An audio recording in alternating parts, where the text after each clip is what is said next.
Hello pioneers, welcome to pi block education. आज हम बात करने जा रहे हैं पाई नेटवर्क की नई अपडेट पाई ऐप स्टूडियो की। तो चलिए आगे बढ़ते हैं। क्या ऐसा हो सकता है कि कोई जिसे कोडिंग का सी भी नहीं आता एक ऐप बना ले और फिर उसी ऐप को एक प्रोफेशनल डेवलपर से अपग्रेड भी करवा ले? क्या टेक्नोलॉजी और क्रिएटिविटी के बीच की जो दीवार है उसे सच में तोड़ा जा सकता है? आज हम इसी की तह तक जाएंगे। हमारे हाथ लगा है पाई नेटवर्क का 14 नवंबर 2025 का एक ऑफिशियल अपडेट जो उनके ऐप स्टूडियो के बारे में है। और हमारा मिशन ये समझना है कि ये अपडेट पाई इकोसिस्टम में ऐप बनाने वालों और डेवलपर्स के लिए कौन से नए दरवाजे या कहूँ तो कौन से नए सुपर पावर्स अनलॉक कर रहा है। ये सवाल ही अपने आप में बहुत मजेदार है, क्योंकि सालों से यही माना जाता रहा है कि अगर आपके पास एक आइडिया है तो उसे हकीकत में बदलने के लिए आपको एक डेवलपर चाहिए ही चाहिए। मतलब आप दोनों अलग अलग दुनिया के लोग हैं। लेकिन ये अपडेट इसी सोच को चैलेंज करता दिख रहा है। वाह, ये तो सुनने में ही गेम चेंजर लग रहा है। चलिए फिर इसे खोद कर देखते हैं कि इसमें असल में है क्या। सबसे बड़ी सबसे हेडलाइन वाली बात है कोड डाउनलोड अपलोड की नई एबिलिटी। इसका क्या मतलब है आसान भाषा में? इसका मतलब बहुत सीधा और बहुत पावरफुल है। जो लोग ऐप स्टूडियो के आसान बिना कोड वाले टूल से ऐप बनाते हैं, वे अब अपनी ऐप का पूरा सोर्स कोड एक बटन दबाकर डाउनलोड कर सकते हैं।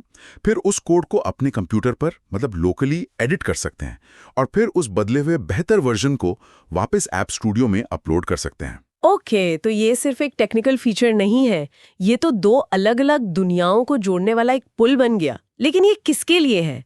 मतलब इससे फायदा किसे होगा? यही इस अपडेट की सबसे खास बात है। ये दो तरह के लोगों के लिए जबरदस्त मौके बना रहा है। पहला ग्रुप है नॉन टेक्निकल लोगों का, वो लोग जिनके पास आइडियाज तो हैं पर कोडिंग नहीं आती।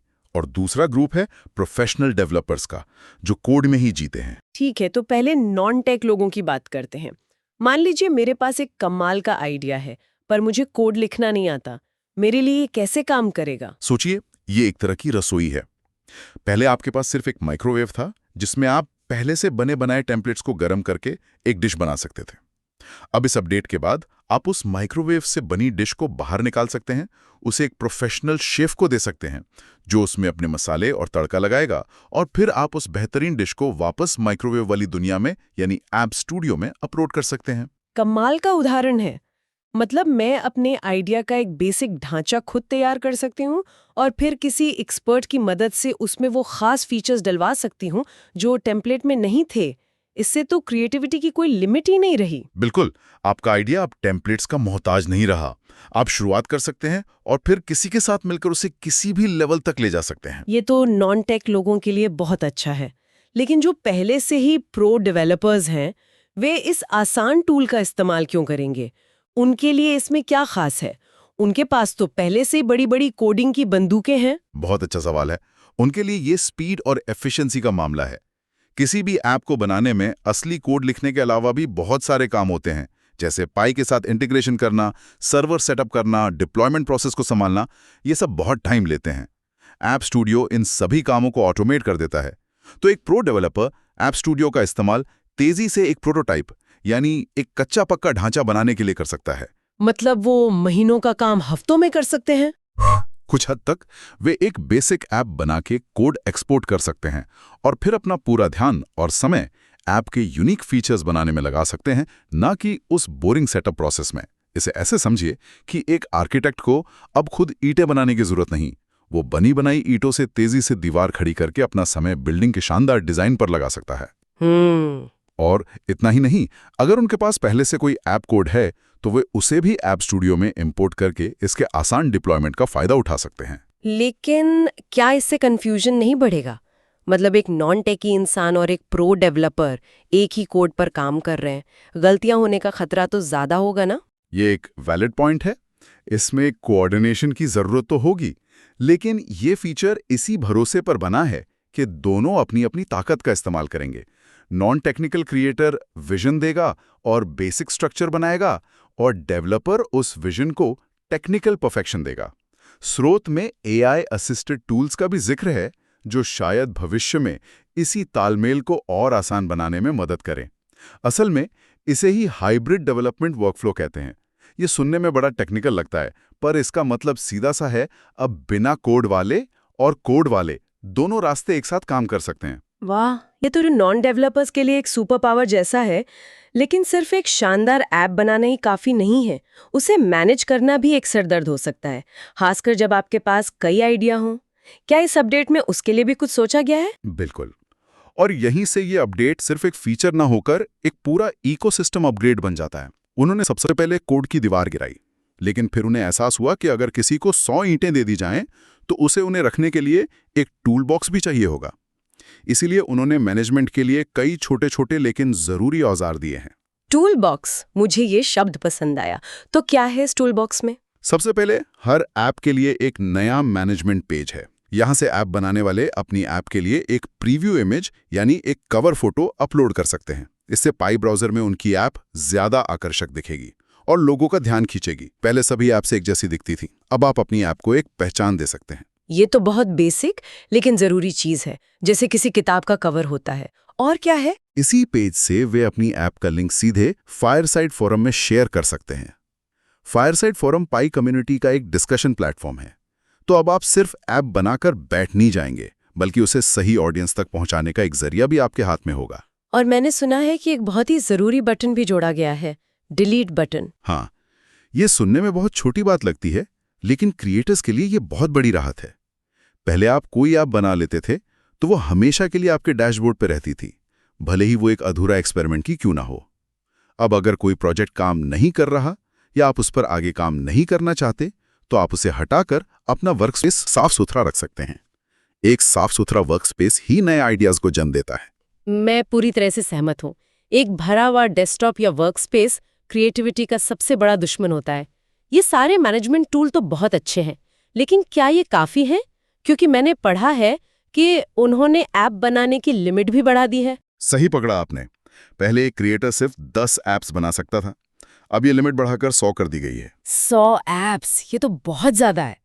लेकिन 100 ऐप्स को बिना अच्छे मैनेजमेंट के संभालना तो एक बुरे सपने जैसा होगा। एग्जैक्टली। और इसी सपने को हकीकत में बदलने के लिए माय ऐप्स पेज को भी अपग्रेड किया गया है। अब उसमें सॉर्टिंग और सर्चिंग के पावरफुल ऑप्शन दिए गए हैं।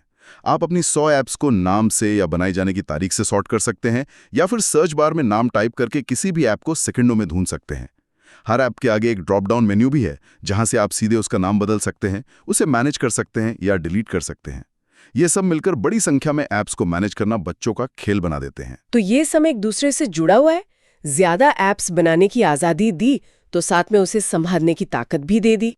ये तो हुई बड़ी बातें। क्या कुछ छोटे मोटे सुधार भी हैं जो शायद नजर में ना आए पर यूजर के लिए जिंदगी आसान बनाते हैं? हाँ, कई हैं। जैसे एक छोटा सा लेकिन रोज के काम में आने वाला बदलाव ये है कि पहले ऐप स्टूडियो में टेस्टिंग के लिए एक बार में सिर्फ 1 पाई ही लोड किया जा सकता था। अब आप एक बार में 100 पाई तक लोड कर सकते हैं। इससे बार बार एक ही काम करने का वो जो झंझट था वो खत्म हो जाता है। अच्छा, और यूजर इंटरफेस यानी UI UX के बारे में क्या? उसमें भी सुधार किए गए हैं। स्रोत में एक खास उदाहरण दिया गया है। पहले जब कोई क्रिएटर पाई AI की मदद से अपनी ऐप को कस्टमाइज करता था, तो उसके बाद चैटबॉट को एडिट करने का ऑप्शन लॉक हो जाता था। अगर कोई छोटी सी गलती हो गई तो आपको सब कुछ फिर से शुरू करना पड़ता था। ये एक बड़ी परेशानी थी, जिसे अब ठीक कर दिया गया है। ये दिखाता है कि वे सिर्फ नए फीचर नहीं जोड़ रहे हैं, बल्कि कम्युनिटी से मिले फीडबैक पर भी काम कर रहे हैं और मौजूदा सिस्टम को बेहतर बना रहे हैं। ये एक अच्छे प्रोडक्ट की निशानी है। बिल्कुल। नए फीचर जोड़ना ग्लैमरस होता है, लेकिन असली क्वालिटी इन छोटे छोटे सुधारों से पता चलती है, जो यूजर के अनुभव को फ्रस्ट्रेशन फ्री बनाते हैं। तो जब हम इन सभी अपडेट्स को एक साथ देखते हैं, कोड डाउनलोड अपलोड की क्रांतिकारी क्षमता, बेहतर मैनेजमेंट का पूरा टूल बॉक्स, ऐप बनाने की बढ़ी हुई लिमिट और ये छोटे मोटे क्वालिटी ऑफ लाइफ सुधार, तो एक साफ तस्वीर उभरती है। इसका असली मतलब क्या है? What's the big picture? बड़ी तस्वीर ये है कि पाई ऐप स्टूडियो अब सिर्फ एक साधारण नो कोड ऐप बिल्डर नहीं रहा है। ये एक विकसित होकर एक ज्यादा लचीला, ज्यादा शक्तिशाली और हाइब्रिड प्लेटफॉर्म बन रहा है। ये एक ऐसा मैदान तैयार कर रहा है जहां आइडिया वाले लोग और कोड वाले लोग दोनों मिलकर कुछ नया बना सकते हैं। तो ये बिना कोड और पूरे कोड वाले डेवलपमेंट के बीच की खाई को पाट रहा है? हाँ, ये खाई को पाट रहा है। इसका मकसद ऐप बनाने की प्रक्रिया को हर किसी के लिए आसान, सुलभ और साथ ही ज्यादा पावरफुल बनाना है। ये एक ही समय में दोनों दुनियाओं का बेस्ट देने की कोशिश कर रहा है, नो कोड की सादगी और फुल कोड की असीमित क्षमता। एड बनाने वालों को पहले से कहीं ज्यादा बेहतर और शक्तिशाली औजार देता है, लेकिन ये मेरे मन में एक बड़ा और रोमांचक सवाल खड़ा करता है। इस नई आज़ादी और शक्ति के साथ पाई समुदाय अब किस तरह के नए ऐप्स बनाएगा जो पहले सिर्फ टेम्पलेट के साथ संभव नहीं थे? क्या हम ज्यादा जटिल गेम, नए तरह के फाइनेंशियल टूल्स या कुछ ऐसा देखेंगे जिसकी किसी ने आज तक कल्पना भी नहीं की हो? मुझे लगता है असली खेल तो अब शुरू होगा। Thank you for watching. Please subscribe, like, share and comment. धन्यवाद।